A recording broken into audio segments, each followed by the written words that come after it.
Did you know ஆஸ்திரேலியாவில் மேற்கில் இருக்க பழங்குடியினர் மக்களும் மடகாஸ்கரில் இருக்க பழங்குடியினர் மக்களும் பேசிகிட்டு இருக்க மொழி பார்த்திங்கன்னா இப்போ வரைக்கும் 90% நம்ம தமிழ் மொழியோட ஒத்து போகுது. இதை கேட்டு வியந்து போன வெளிநாட்டு ஆராய்ச்சியாளர்கள் இதை பற்றி ஆராய்ச்சி செஞ்சு சொன்ன பதிலை கேட்டு இந்த உலகமே ரொம்ப பிரமிச்சு போயிடுச்சு. ஏன்னு தெரியுமா? அதுக்கு முன்னாடி இந்த வீடியோக்கு ஒரு லைக் பண்ணிட்டு நம்ம சேனல் என்ன சப்ஸ்கிரைப் பண்ணாமல் பார்க்குறீங்கன்னா சப்ஸ்கிரைப் பண்ணிவிடுங்க. ஆஸ்திரேலியாலேயும் மடகாஸ்கர்லேயும் தமிழ் மொழி இருந்திருக்குன்னா இது மூணையும் இணைக்கிற அளவு ஒரு மிகப்பெரிய நாடு இருந்திருக்குன்னு சொல்லியிருக்காங்க.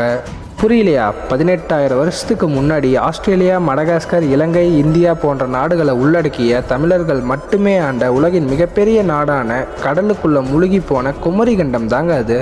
உலகின் மிக பழமையானதாக தமிழ் ஏன் இருக்குன்னு தெரியுமா? அதுக்கு இந்த மிகப்பெரிய தமிழ் கண்டம் தாங்க காரணம். இங்கேருந்து அழிஞ்சு போன மிச்ச மீதி தாங்க ஆஸ்திரேலியாலேயும் மடகாஸ்கர்லேயும் இலங்கையிலையும் இந்தியாலேயும் இப்போ வரையும் பேசிகிட்டு இருக்க நம்ம தாய்மொழி தமிழ்.